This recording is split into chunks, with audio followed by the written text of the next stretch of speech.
Okay, this is going to be the second in a series in programming on the action language for the Atari 8-bit computer. I'm working on a stock Atari 800 with a FujiNet. I want to thank everybody for the response to the first video. That was definitely encouragement to do more. I got some good feedback.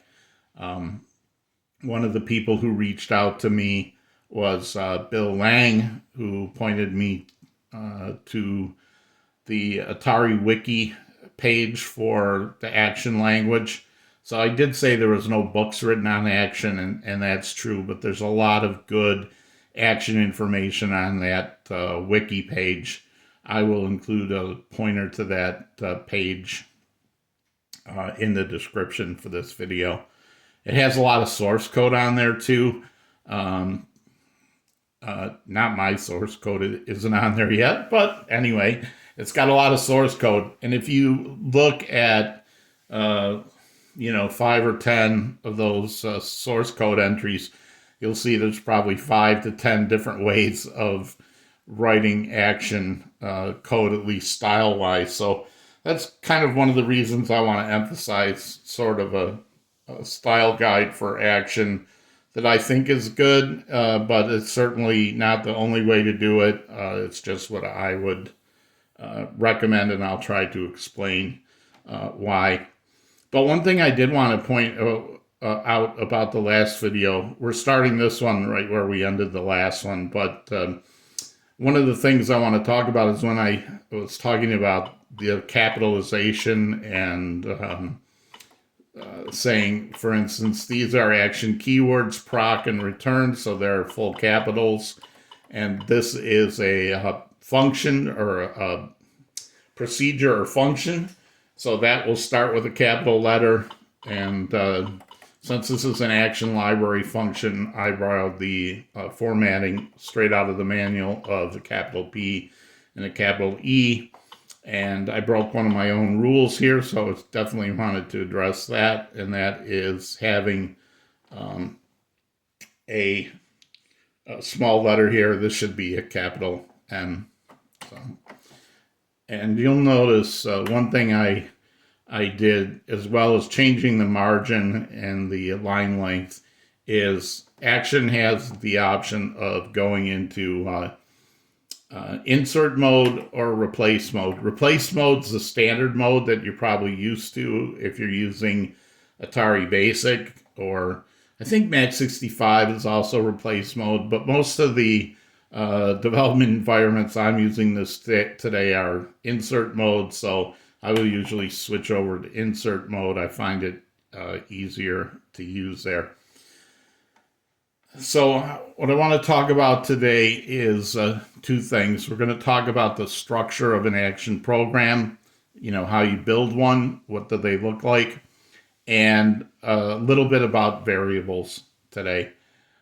I am only going to go as deep as whatever the video I'm doing that day requires. So when I talk about the structure of an action program, and I'm only using procedures, there are other parts to an action program, but all you'll need for today is procedures. And when I talk about variables, I won't talk about all the variables or go into depth on how they use them, just as much as we need to know to work on the things in this video. So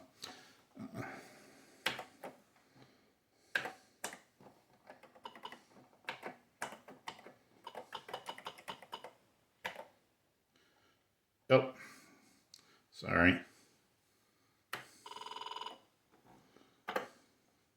The one thing I did want to point out there, I'm going to go back to replace mode for a minute, is that action doesn't care how you capitalize these things.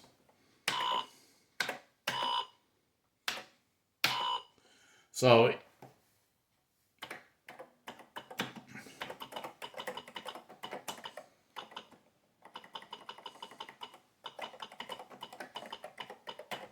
I just think it's easier in black and white for the video. But action doesn't care if you do the keywords in small letters and use all caps or whatever you want to do. It's all enforced by the user. So good programming procedures and good programming practices, they start with you. The option menu in the monitor does have a capitalization flag that you can turn on and off, or Action will enforce capitalization of things. I don't recommend turning that on. Catching typing errors in the Action compiler is not a lot of fun. You're just, programming for fun. So if you have a mix of upper and lower letters someplace and you're not totally in style, that's no harm, no foul.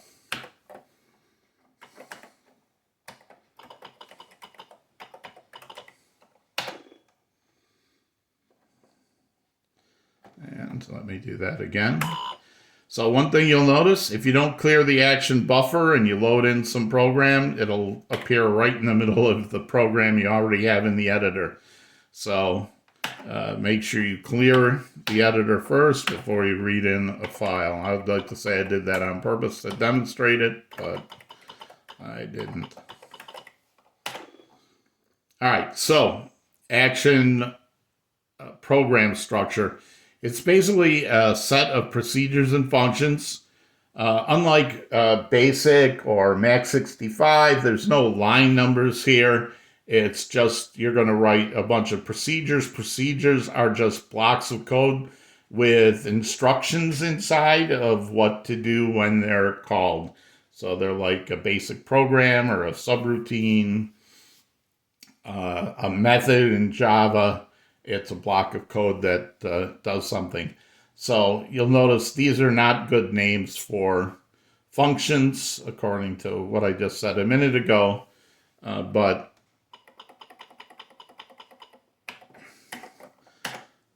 I just want to, we'll talk about that in a minute. I just want to demonstrate the how this works. So you have three functions here, A, B, and C. How does Action know which function to run when you run your program? Unlike Java or C, where you have like a main function that's called out with the name main and the compiler knows to start there, Action doesn't have that. The winner is the function at the bottom of your program. So whatever function is way down here at the bottom, in this case procedure C, that is what Action is going to run when you hit run after you do a successful compile. So all this one does is call procedure A and then call procedure B and return.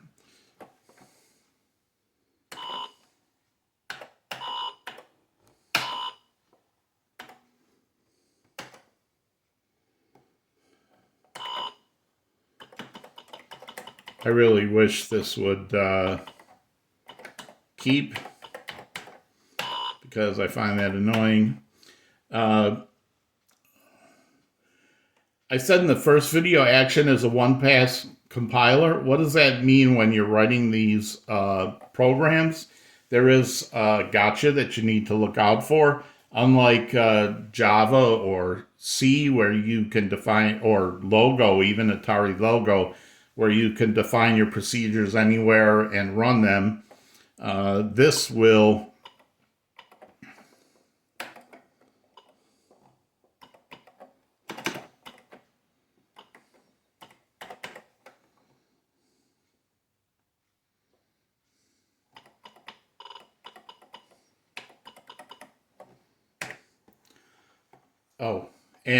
semicolon is Action's comment statement. So anything that comes after a semicolon on the line will be ignored. So my goal here would be that this is procedure C. It's the last procedure. Action will run this. It will call A. A will print this. Then it will call B, or will it?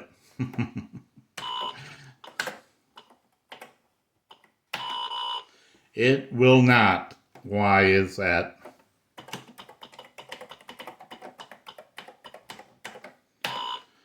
comes back to that one-pass compiler thing. As the compiler starts to program this, or to compile this, it says, oh, procedure A. I'm going to stick this someplace in memory, and I'm going to stick the instructions for doing a print statement, and then I'm going to, oh, wait, where do I find B? I mean, it knew to look for in the action library for procedure print E, but it doesn't know where to look for B because B hasn't been compiled yet. So that's why this will not work. However, if I swap this around,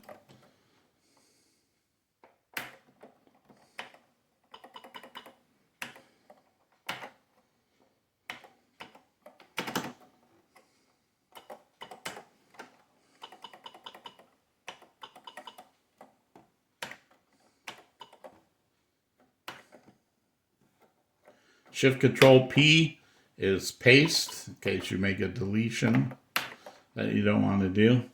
So now this is going to call B, which will call A, and then come back to B and do the B part. This will work. And the reason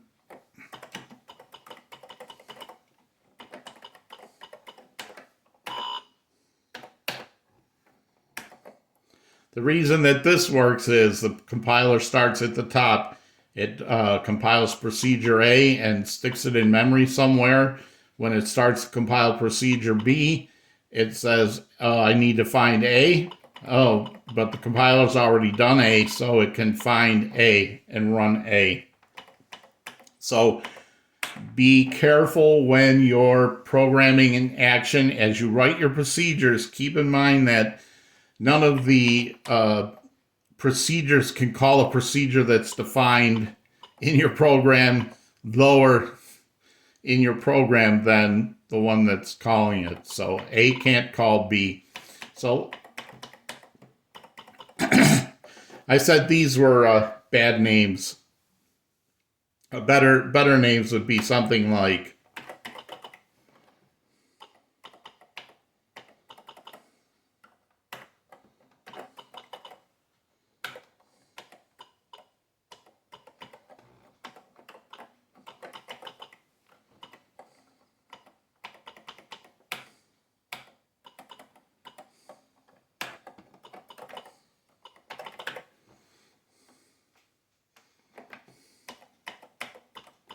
and even though you don't need to name this main, I will usually always name the last one main. So now these are better procedure names. Not much better, but a little better. At least for the purposes of this, it shows what they do, right? This thing operates first, this thing operates second, and this is the main procedure. What makes a procedure? You should try to have a procedure should be something that does one thing. So like if you look at my listing for the program I demoed last time, you'll see procedures like title screen or load fonts or select files. So they all have a job to do, and within that procedure it does a job, and then your program is just like title screen, select files, load files, display files, and that's your main program.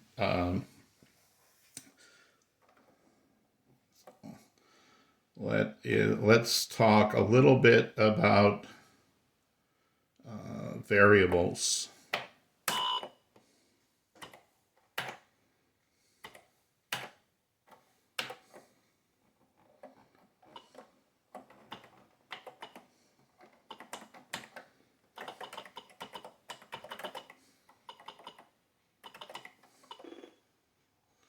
All right. If you have variables in an action program, they should be declared at the top of your program before you do any procedures. So you want to tell your program ahead of time, here's all the variables I'm going to use, and set them up ahead of time before they're ever used. Action has, at least, they have different types of variables, but the three that we're going to talk about are byte, card,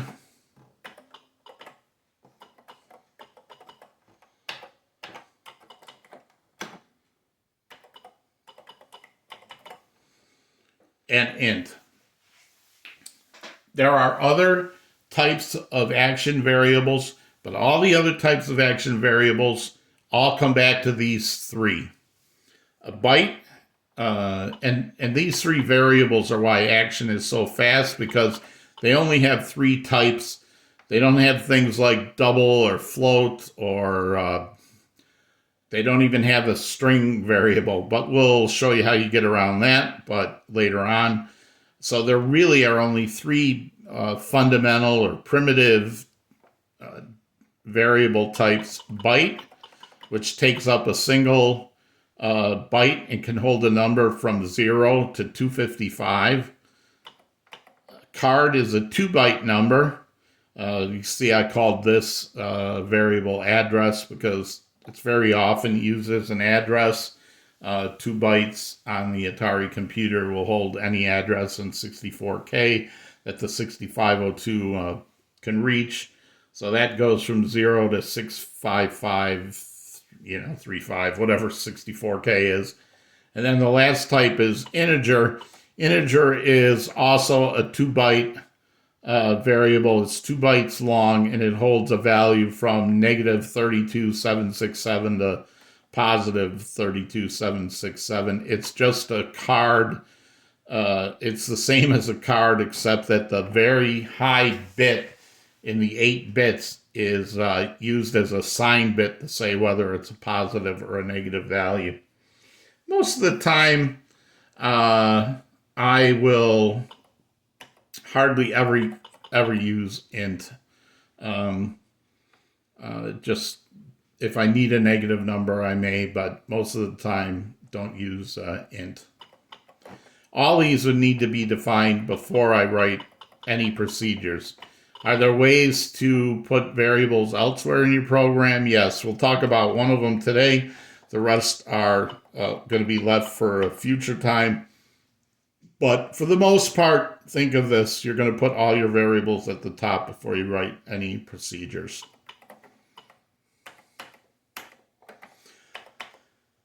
Your variable names should start with a character, a letter character, and then whatever you put after that. Because the action compiler compiles the language, you don't have to worry. It's kind of like BASIC, I guess, and that BASIC would symbolize a variable name to a pointer. The same thing with action. You don't need to worry about long variable names, but try to make them descriptive. In this case, I'm using this as a counter variable. The one issue about putting your variables before all your procedures is this makes these variables global in scope. So most action variables are global, which means they're available to all parts of the program. So actually, let's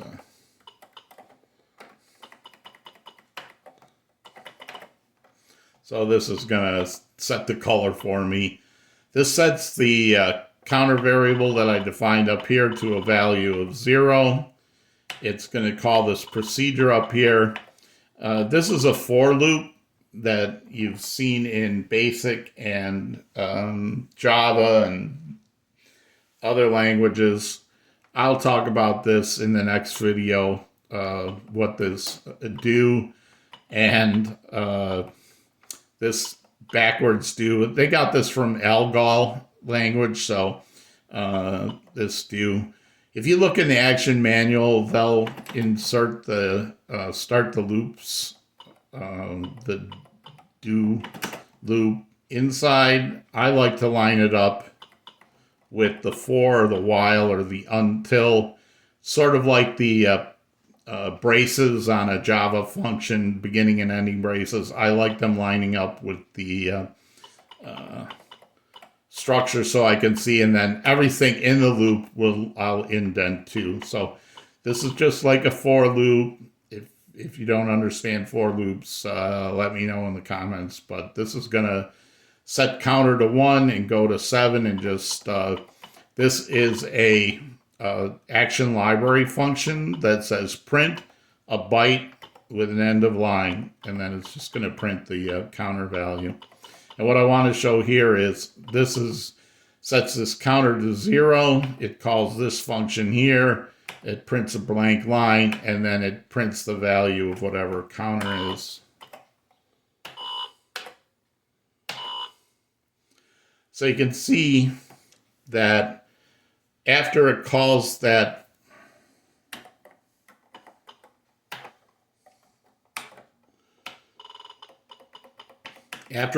this first function, and it comes back here because this is a global variable, this went through the loop 7 times. When it came around and it got to number 8, it said, oh, the loop is over, and exited. That's why you see the value 8 here. You can also have local variables. So you can have a local variable within a procedure or a function that will be limited to the scope, and it can be the same name as a global. When it is, this local variable within first has precedence and exists only as long as first is running. It has nothing to do with this one above.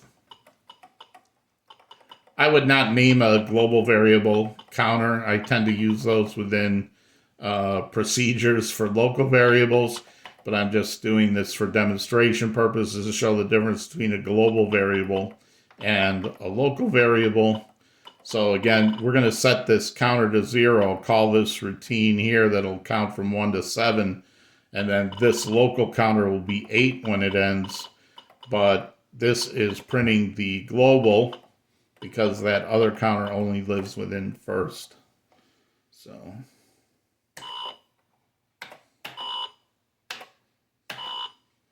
you can see that this is 0. It didn't get incremented like before. So that's the difference between globals and local variables. The last thing you can do with variables that I'm going to talk about in this video, and then I'm going to end it there, is there are 3 ways you can define one of these primitive or fundamental data types like byte. You can just give it a name. You can give it a value. So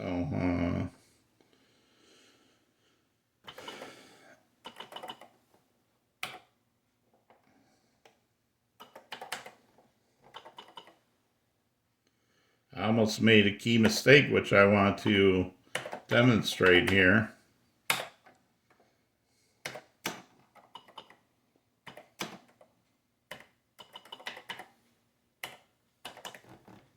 So what is the difference between these two? If you want to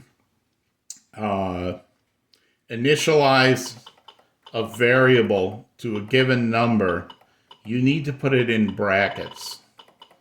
So if I come down here,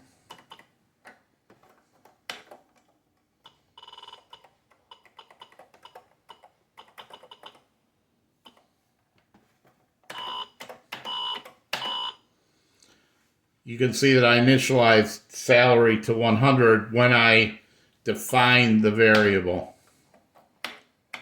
So instead of setting it to a value within the program, I can set it here at initialization time. But what does this last one do? What's the difference here?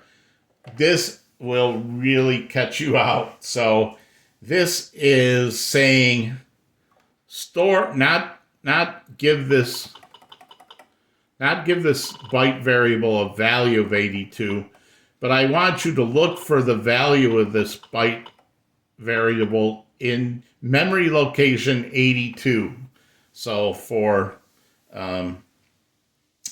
people that have mapping, the Atari L margin is the left margin on the screen. It's decimal 82.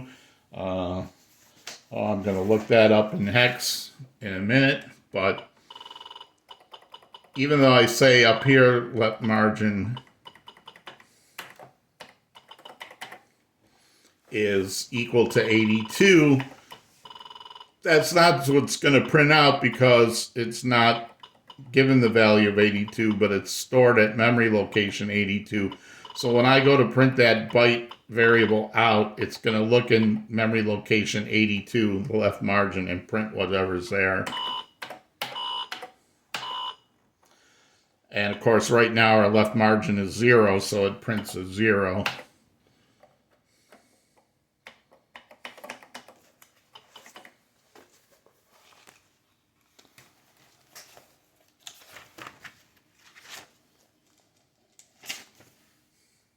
You can also use, if you're comfortable,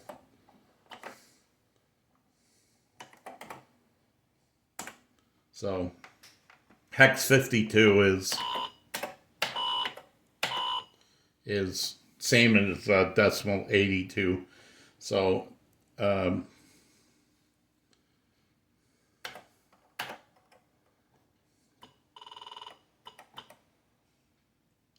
same here if I put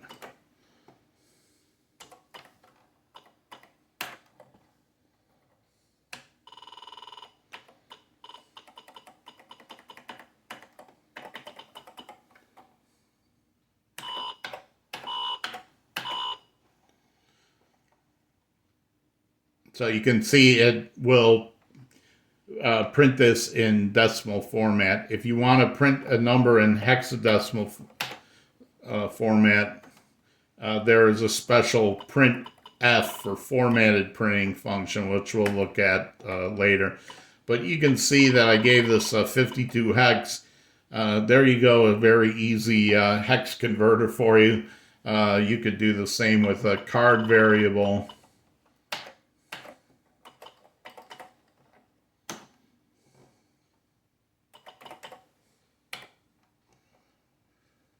If I wanted a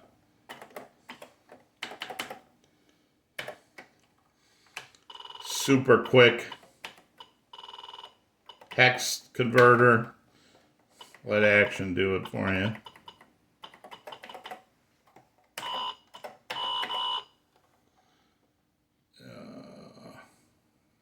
6, didn't like that. All right, I'll look that up later. I guess that doesn't work. The perils of doing videos live. I wonder if I used the wrong function down here. All right, but that's the idea anyway. You can define it without a value. You can define it with a value, but put it in brackets, or you can assign it to a memory address. That's very useful with card variables. We can set memory addresses super easy, which I will show in a future video. So we talked a little about variables and a little bit about program structure. If you have any questions or comments, please let me know. Thank you.